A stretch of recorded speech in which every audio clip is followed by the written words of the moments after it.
Well, I'm not an expert or anything, but I think it's in the way that you ask her. I'm getting too nervous.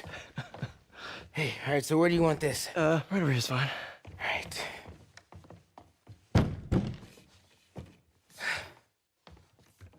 Hey, so Pete? Yeah. I, kinda gotta talk to you about something I can't tell my mom about. What's up?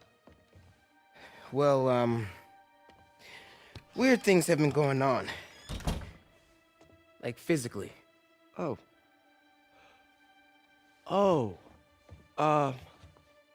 Well, you're at that age where your body starts to change, and so you may be noticing some areas, No. for example. Not that. I think it's better that I just, I show you. No. It's pretty weird, right?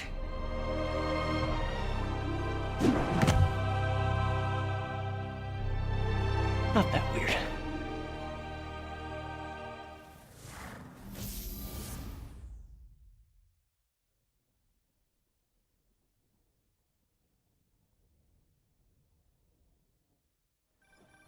Ladies and gentlemen, boys and girls, is it time? And I asked that question because the next generation is really it's probably right around the corner. And, I'm pretty sure it's been talks of the PlayStation 5 and whatever the next Xbox is going to be. Hell, Phil Spencer himself even came out on stage last E3 and gave out a code name called Scarlet for the next Xbox or whatever it is. And the thing about that is it time to make Microsoft prove to us that they belong in this race? And I know a lot of you guys out there saying, well, Microsoft has delivered this and delivered that. No, they have not. Microsoft has not delivered on anything they promised this generation. They gave you all 4 Halo games, right? The Master Chief Collection. And it took them 3 years to fix it, which was crazy, right? Okay, then they give you Halo 5. Okay, and it was nothing like they showed in the trailers or anything. Microsoft slacked off on marketing for any first party title. Now, when they do have marketing rights to a few third party titles, but they really don't market them like they used to. Like, it's like you might see a commercial here and there.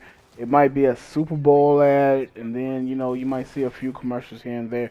But as far as like what Microsoft done last generation, they're not even trying to attempt to do that this generation. And I know Sony has the marketing rights to a lot of the major third-party titles that's releasing. But tell me, guys, when was the last time you was flipping channels on the TV and you seen a Devil May Cry 5 ad? See, that's exactly what I'm talking about. Do Microsoft belong in this race? Do they deserve our money for their next console or whatever they're thinking about attempting to do as far as going forward into the next generation? Now, I know they're planning on having Game Pass being their lead way of delivering titles to us. And you can sit back and be like, no, the Xbox is going to be always going to be the lead platform for Microsoft. But they have a track record of dropping their hardware and basically going with the software. Look at what happened to the Zoom. You think that won't happen again? Come on now. Let's have some common sense when it comes to gaming, right? Look, last generation, you had a lot of analysts saying that this was going to be the last generation for consoles. After this, there was going to be none. They were saying that Sony was not going to be able to grab the crown back. They were saying that, Microsoft could have been king if they hadn't dropped the ball by releasing the 360 just too early, trying to get ahead of Sony. You know, they were saying a lot of stuff, but then we gamers prove them wrong because consoles should always be here to stay. And I know a lot of, say the only way that consoles will go anywhere is if these corporations decide to like just say no, we're not gonna release another console. As far as we know, Sony might give us the all-in-one PlayStation for next generation. And there's been a lot of talks going around about what the next PlayStation will do. As far as Microsoft concerned, though, it's been talks that they're gonna have like 2 or 3 different SKUs for their next console. But games as a service is one thing that we have heard, and that comes out of the horse's mouth. Phil Spencer is he wants to be able to have gamers play Xbox games on any and every platform. I don't care about what you say, like the Xbox Game Pass is going to everything besides the PlayStation. If anything, it will be on PlayStation sooner or later. Just like EA Access is, if I'm right, they're gearing up for a PlayStation release probably at the beginning of next generation. But Phil Spencer wants to have 2 billion subscribers basically for Game Pass or whatever. And to be honest with you, in order for him to do that, you have to put your service on everything, and you can't do that with consoles alone. So the thing is, are they really thinking about the gamer, or are they just thinking about the wallet? Because to have that type of reach, to have to just spread out to many people like that, you can't actually invest a lot of money in great quality games because these games takes time, and investors, they don't want to wait to see where their money is going. They don't want to wait and see. What I'm saying? They want a profit and return right then and there. They want it as soon as possible. And you look at how the mobile gaming market is, and you see how a mobile game will come out and it makes a shit ton of money within the first 2 to 3 days, right? Because you're gonna have ads. Regardless, you're not gonna get away from ads because that builds up revenue. The more people you have signed on to put ads on your service, and the more people you have signed on to use your service, those ads are going to show, and that's going to generate revenue. And so that's going to be one thing with games as a service or Game Pass, which a lot of people aren't going to be suspecting, but it's going to happen. If you don't believe me, just wait and see, because all you have to do is look at the mobile market. You look at the mobile market, and that's exactly what Microsoft wants to do with the Xbox. They keep on saying Xbox is a brand, right? Xbox is a brand. If Xbox is a brand, it's no longer just a console. If it's no longer a console, that means it can go on your tablets, your phones, your PC, anything that can play a video game on. So look at the mobile market, and you'll see what Microsoft's idea of having Game Pass is games as a service. Now, with that being said, you're going to have to really look at the quality of games that they're going to be releasing on Game Pass. Yeah, they got a ton of studios now, first-party developer studios, but how good will the quality of these games be? Will you have major blockbuster games that, that pulls at the heartstrings?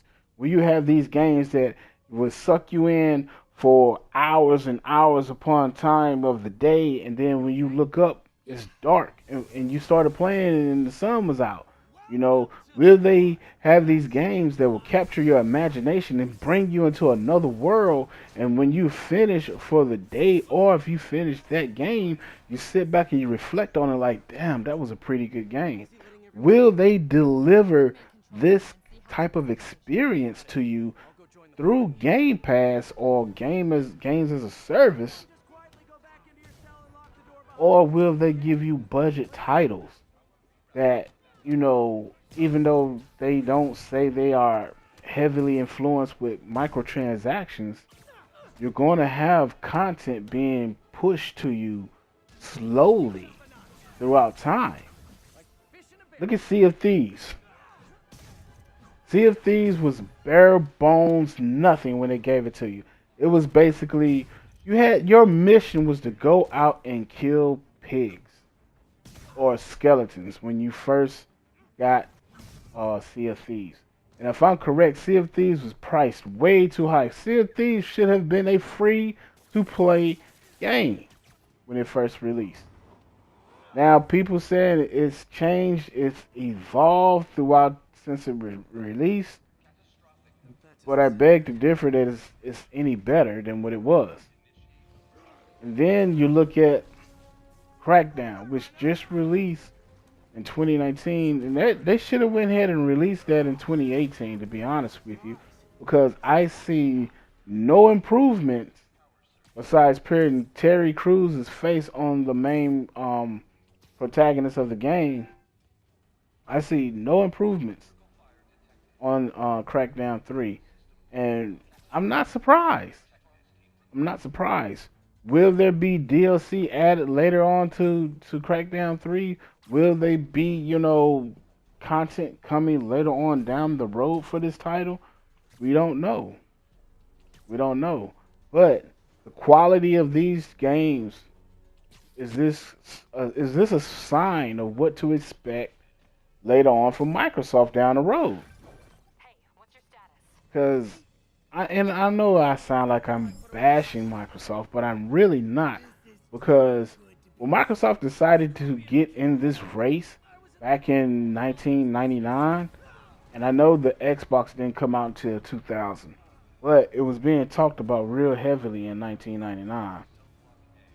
When they decided to get into the gaming market, they they didn't know what they were doing. They wanted to bring PC experience to console players. And basically the original Xbox was like a very cheap PC that can only play games. And it actually was pretty good because I remember playing Madden on the PS2 and then turning around and playing it on the original Xbox and thought, hey, this actually is better because it had a higher frame rate. It played more smoother than, you know what I'm saying, the Madden on the PS2.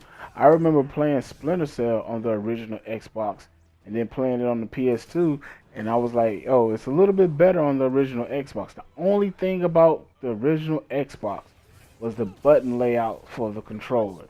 You know, they didn't want an L1 and an L2 and an R1 and an R2. You know, they had the white and black buttons and the shoulder buttons and stuff. But they eventually changed that with the 360, right? And the 360 was the 360 was an evolved console of the original Xbox. I don't know why they called it a 360. But it actually, you know, every game looked at next generation, right? The PS3, it evolved too, right? Everything about these two hardware evolved. The only thing that didn't evolve was the Nintendo. From the GameCube to the Nintendo Wii, there was no evolution. It was actually de-evolution in that because the games didn't look better and it didn't look worse, but the console lacked a lot. You know, it had a few minor new features, but the PS3 was really the most heavily featured console that was released that generation because you had Blu-ray, you had HDMI already in the system. You know what I'm saying?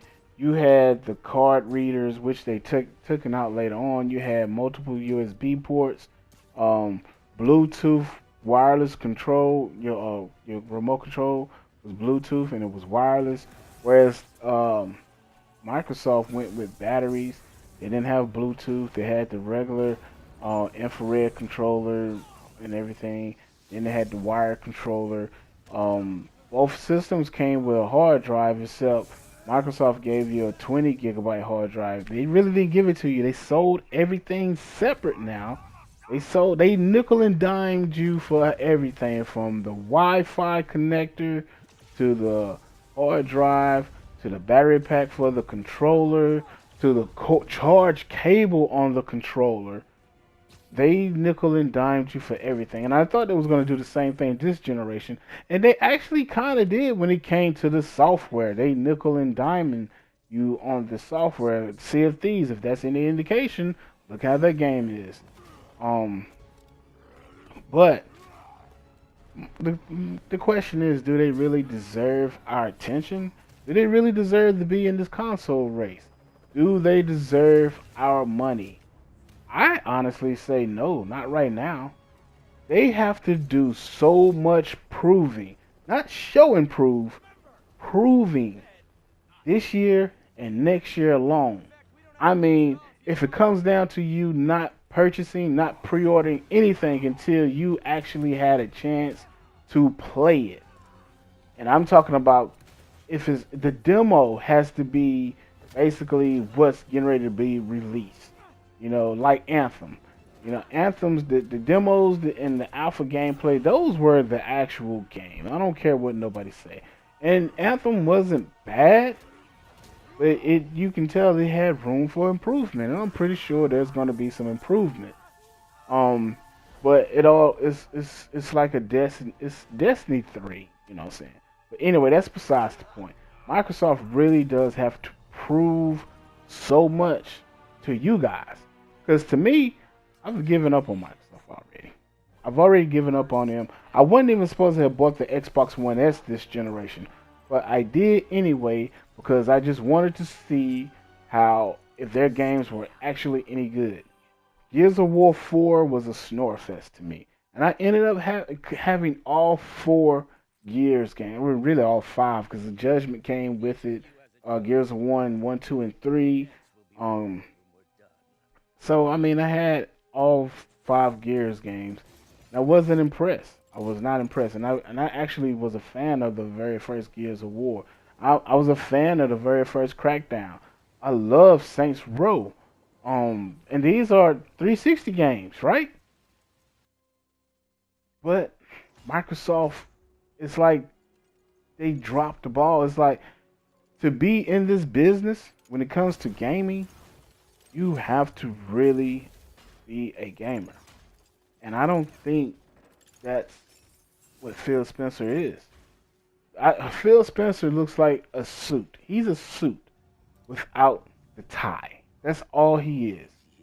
You know, he took the tie off to look a little bit more cool, a little bit more hip. But at the end of the day, Phil Spencer is a businessman. And his business is to get whatever is in your bank account into Microsoft's bank account. Not even his. That's his business. And it's been proven that he will say whatever it takes to get your money. So make them prove to you that they deserve your money next generation. Because if they come out with the same stories and fantasies, it's just going to be another terrible generation for Microsoft. That's all I got to say. I'm out.